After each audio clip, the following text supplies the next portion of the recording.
Hello everyone. हम 10+1 physics का chapter number 2 पढ़ रहे थे, यूनिट्स एंड मेजरमेंट। पिछली वीडियो में हमने कुछ टॉपिक्स को कवर कर लिया था।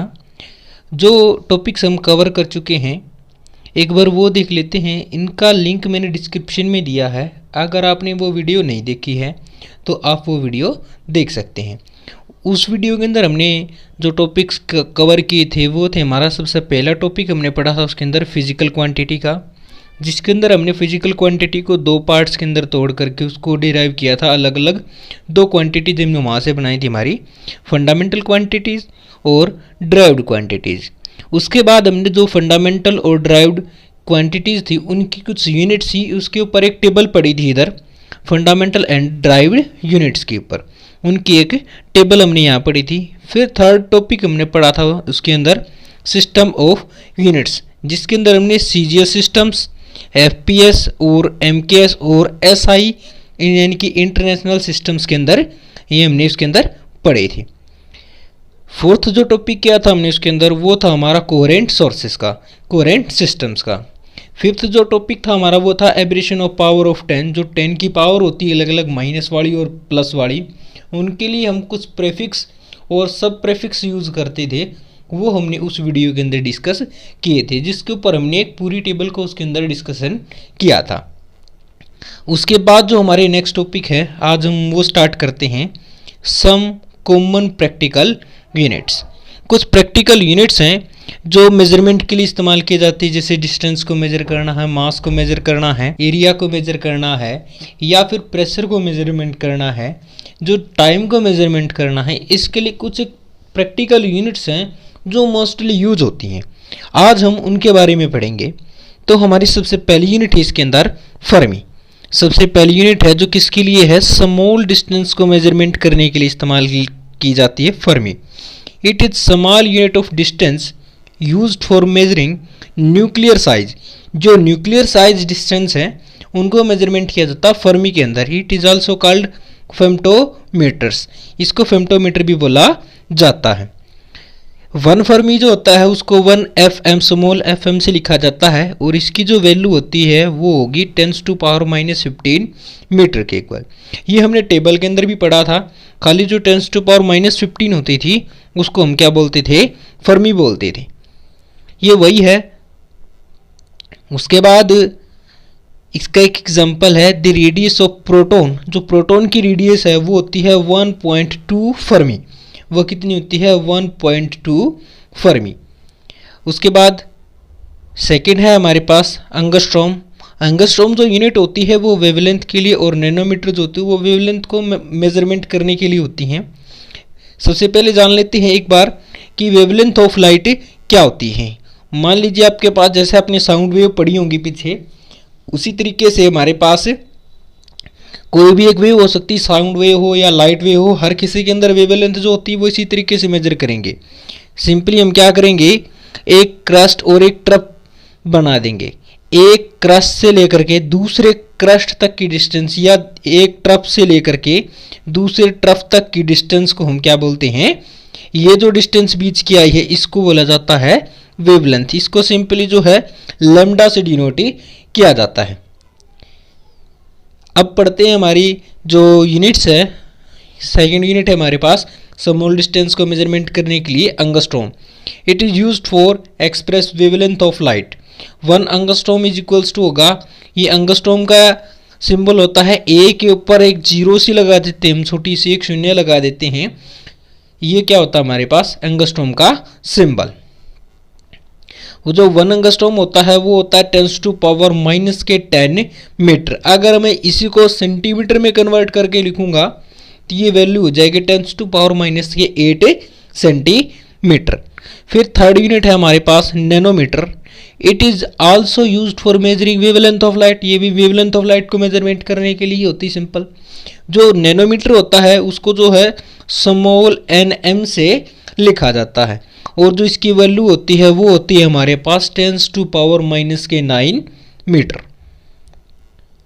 इसके बाद हमारे पास नेक्स्ट यूनिट है जो स्मॉल डिस्टेंस को मेजरमेंट करने के लिए इस्तेमाल की जाती है, micron. It is the unit of distance defined as the metre. ये माइक्रोमीटर के अंदर इस्तेमाल की जाती है। 1 माइक्रोन किसके इक्वल होगा? 1 म्यू एम।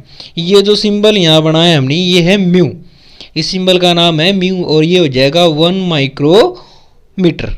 इसको माइक्रो का सिंबल बोला जाता है, माइक्रो के लिए इस्तेमाल करेंगे हम। इसकी जो वैल्यू होगी वो होगी 10⁻⁻⁶ मीटर के equal. 1 nanometre is equals to 1 micrometres, 1 micrometres is equal to 10⁻⁻⁶ metre.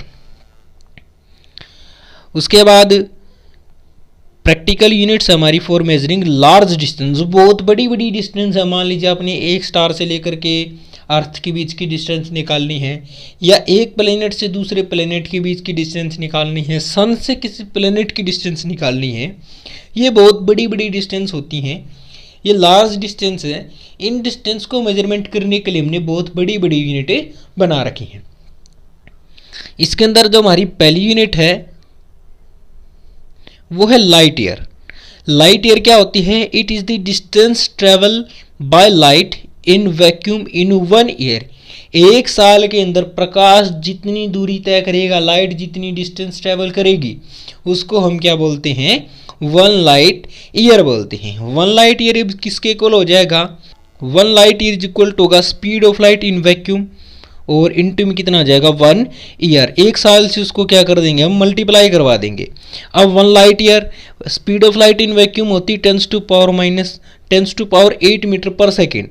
फिर 1 ईयर के अंदर जो है सेकेंड्स के अंदर लिखा जाएगा 1 ईयर को भी, वो किसके इक्वल हो जाएगा? 36.25 इंटू 24 इंटू 60 इंटू 60 सेकेंड्स। जो एक वर्ष था, हमने एक साल था हमारे पास, एक ईयर था, उसको हमने सेकेंड्स के अंदर तोड़ लेना है।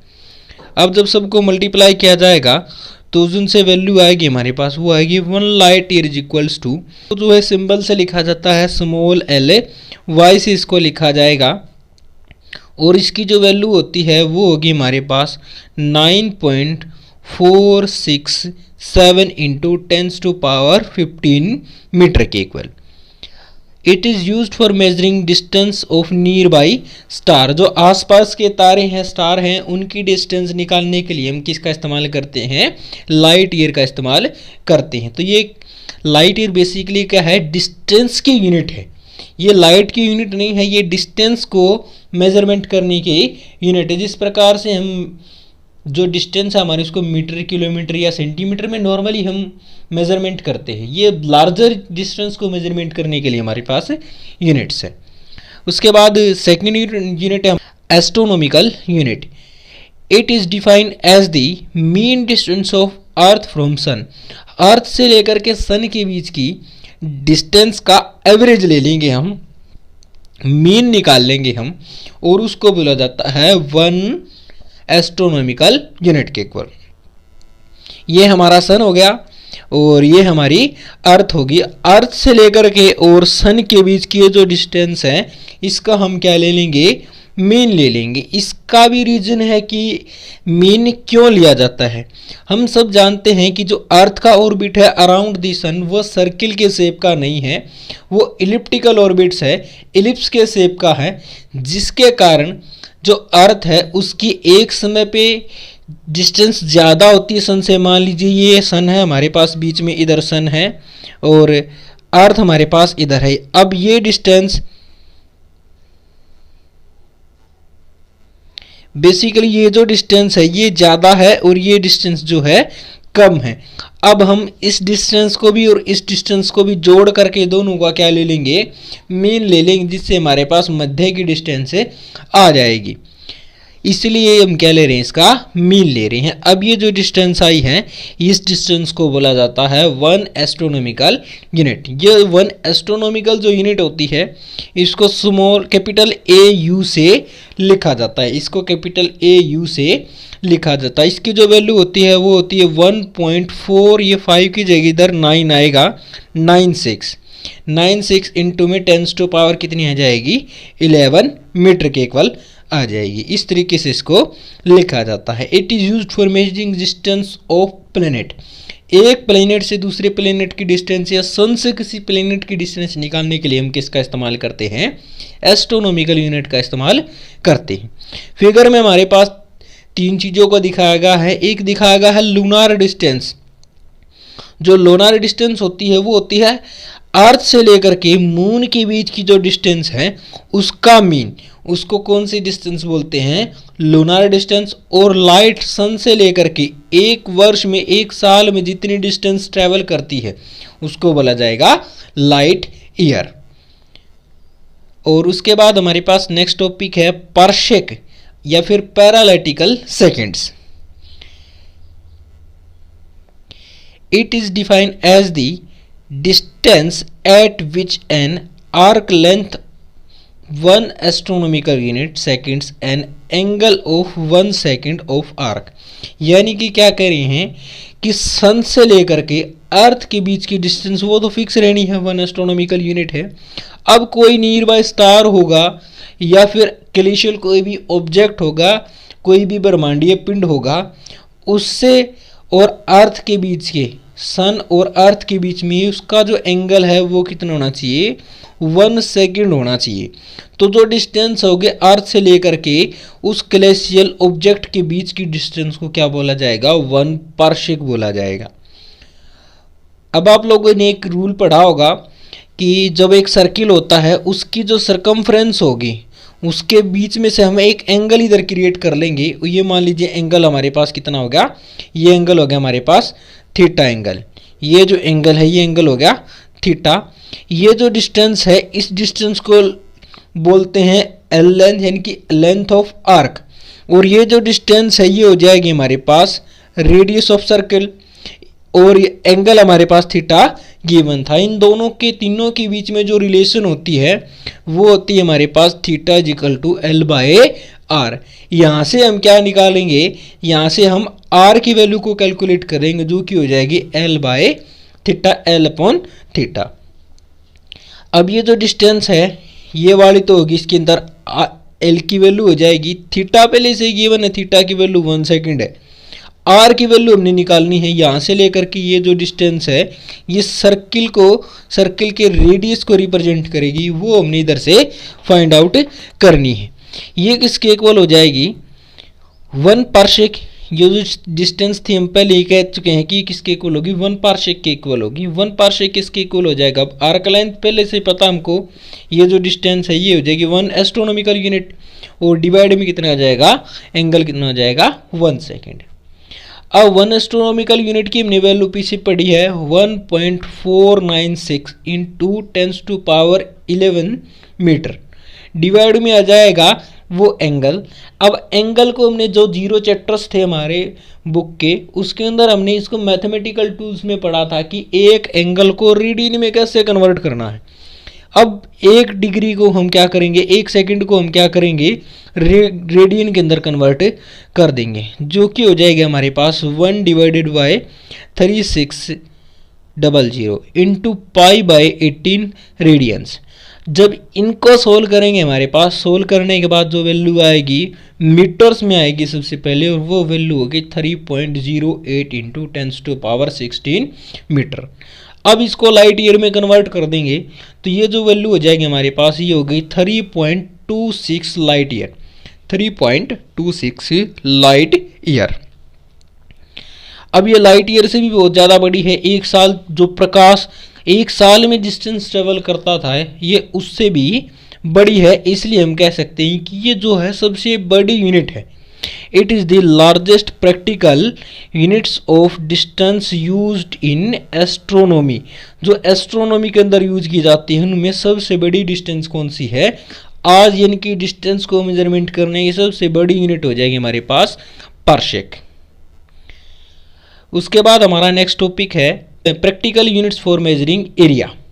अब एरिया को अलग अलग मेजर करेंगे। ज़्यादातर हम नॉर्मली जो अपने आसपास एरिया उसको मीटर के अंदर या फिर किलोमीटर के अंदर या फिर सेंटीमीटर, जो छोटी छोटी चीज़ें हैं उसके अंदर इनको मेजरमेंट करते हैं। अब उससे भी छोटे छोटे एरिया को भी हम मेजरमेंट कर सकते हैं, जो न्यूक्लियर साइज एरिया है और है जो नॉर्मली, जिसके अलावा जो हमारे पास यूनिट जो इस्तेमाल में लाई जाती है हम उसका डिस्कशन यहाँ कर रहे हैं। जैसे कि हेक्टेयर। हेक्टेयर क्या होगा, अब 1 हेक्टेयर किसके इक्वल हो जाएगा, it is use for measuring area, ये एरिया के इस्तेमाल कर रहे हैं। सबसे पहले हम का सभी के लिए हम क्या करेंगे, एरिया के लिए निकाल रहे हैं। अब 1 हेक्टेयर किसके इक्वल होगा, 10⁴ मीटर स्क्वायर के इक्वल होगा। सेकंड हमारे पास बोरन, बोरन किसके इक्वल होगा, it used for measuring very small area such as nuclear size cross section. जो न्यूक्लियर साइज क्रॉस सेक्शन होगा उसको मेजरमेंट करने के लिए हम किसका इस्तेमाल करेंगे, बोरन का इस्तेमाल करेंगे। 1 बोरन किसके इक्वल होता है, 10⁻⁻28 मीटर स्क्वायर के इक्वल होता है। थर्ड जो यूनिट हमारे पास वो है acre, it is use for measuring larger area. बहुत बड़े एरिया को मेजरमेंट करने के लिए हम कौन सी यूनिट इस्तेमाल करेंगे, एक्रे।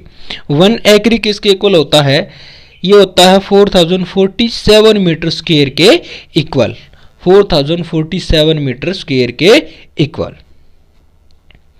उसके बाद हमारे पास प्रैक्टिकल यूनिट्स हैं फॉर मेजरिंग लार्ज मासेस। बहुत बड़े मासेस को जब मेजरमेंट करेंगे उसके लिए हमारे पास जो प्रैक्टिकल यूनिट हम इस्तेमाल करते हैं वो हमारे पास सबसे पहले है 1 टन या 1 मीट्रिक टन। इसकी जो वैल्यू होती है वो होती है 1000 केजी के इक्वल, 1000 किलोग्राम के इक्वल। सेकंड हमारे पास 1 क्विंटल, 1 क्विंटल किसके इक्वल होता है, 100 केजी के इक्वल होता है। 1 स्लैग होता है 14.57 केजी के इक्वल। 1 पाउंड, इसको जो है स्मॉल LB से लिखा जाता है, जो वैल्यू होती है वो होती है हमारे पास 0.436 केजी के इक्वल। फिर नेक्स्ट यूनिट हमारे पास CSL का मतलब क्या है, चंद्रशेखरा लिमिट्स। ये इंडियन साइंटिस्ट थे, उन्हीं के नाम पर ये यूनिट का नाम रखा गया है।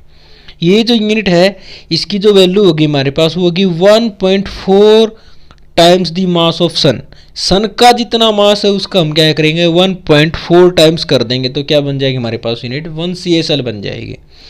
इसका मतलब सन बहुत बड़ा आकार है, अपने में एक बहुत बड़ी शेप है, इसका साइज से भी हम क्या ले रहे हैं, लगभग 1.4 मल्टीपल ले रहे हैं, उससे भी उसका गुणा मल्टीपल ले रहे हैं, उससे ज़्यादा ले रहे हैं। इसका मतलब ये सबसे बड़ी यूनिट हो जाएगी। CSL is the largest practical unit of mass, इसलिए मास को मेजरमेंट करने की ये सबसे बड़ी यूनिट है।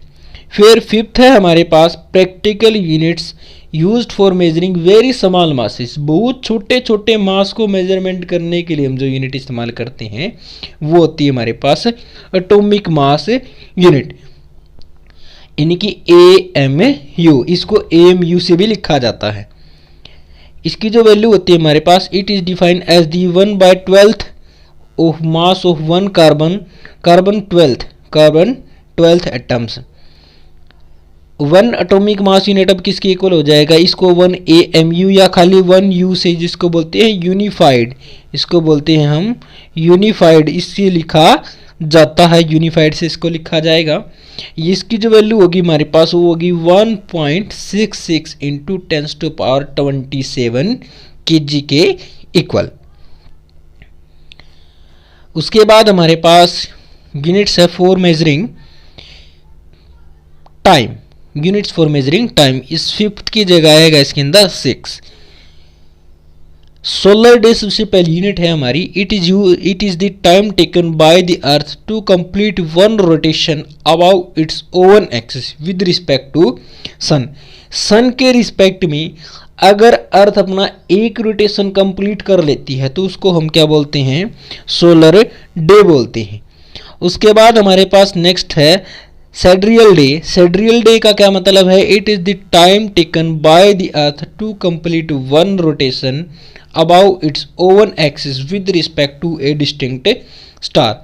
किसी भी एक दूरस्थ स्टार हम ले लेंगे बहुत दूरी के ऊपर, उस स्टार के रिस्पेक्ट में अर्थ जो अपना एक रोटेशन कंप्लीट करेगी उसको हम क्या बोलेंगे, सेड्रियल डे। सेड्रियल डे की वैल्यू और सोलर डे की वैल्यू में 4 मिनट का डिफरेंस होता है। मान लीजिए हमारे पास सन हो गया, अब सन के रिस्पेक्ट में अर्थ रोटेशन कर रही है, वो जो सोलर डे होगा हमारे पास वो कंप्लीट 24 आवर्स का होता है। और जब अर्थ रोटेट करेगी विद रिस्पेक्ट टू कोई डिस्टिंक्ट स्टार होगा उसके रिस्पेक्ट में, जो उसकी जो वैल्यू होगी हमारे पास वो होगी 23 आवर 56 मिनट 4 सेकेंड्स, यानी कि कुछ लगभग 4 मिनट का क्या आ जाएगा डिफरेंस आ जाएगा सेड्रियल डे में और सोलर डे के अंदर। उसके बाद हमारा नेक्स्ट जो टॉपिक है वो है नेक्स्ट है solar year. It is the time taken by the earth to complete one revolution around the sun in its orbit. अपने ही ऑर्बिट में घूम करके जो अर्थ सूर्य का एक चक्कर कंप्लीट कर लेती है तो उसको बोला जाता है सोलर ईयर। वन जो सोलर ईयर होता है वो होता है 265.25 एवरेज सोलर डेज के इक्वल।